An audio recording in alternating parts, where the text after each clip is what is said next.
ஐஸ்தெனி வழங்கும் முந்தைய ஆண்டு வினாக்களிலிருந்து எடுக்கப்பட்ட இந்த கேள்விகள் உங்களுடைய போட்டித் தேர்வு தயாரிப்பை அடுத்த கட்டத்திற்கு கொண்டு செல்லும். சோ கவனமா கேட்டு பதிலளிங்க. முதல்ல தென்னிந்திய புவியியல் அமைப்பை பத்தின ஒரு கேள்வி. தீபகற்ப இந்தியாவின் நீளமான நதி எது? Option A Narmada, option B Krishna, option C Godavari, option D Kaveri. யோசிங்க, சரியான பதில கமெண்ட் பண்ணுங்க. ஓகே,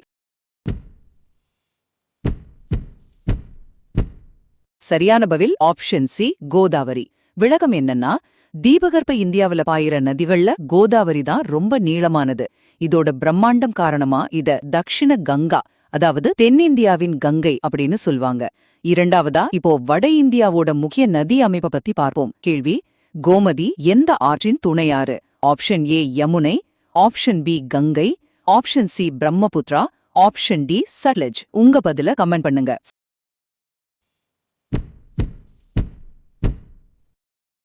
சரியான பதில் ஆப்ஷன் பி கங்கை.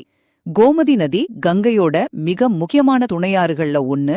இது உத்தரப்பிரதேசத்துல பாய்ந்து கங்கையோட இணைஞ்சு அதோட நீர் ஆதாரத்தை ரொம்பவே பெருகுது. கடைசியா, இந்தியா எல்லையை தாண்டி வர இன்னொரு மாபெரும் நதியை பத்தின கேள்வி: பிரம்மபுத்திர ஆறு எந்த பெயரோட திபெத்துல உருவாகுது?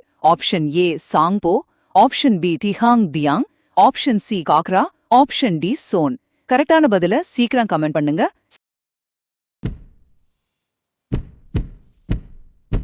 சரியான பதில் ஆப்ஷன் ஏ சாங்போ.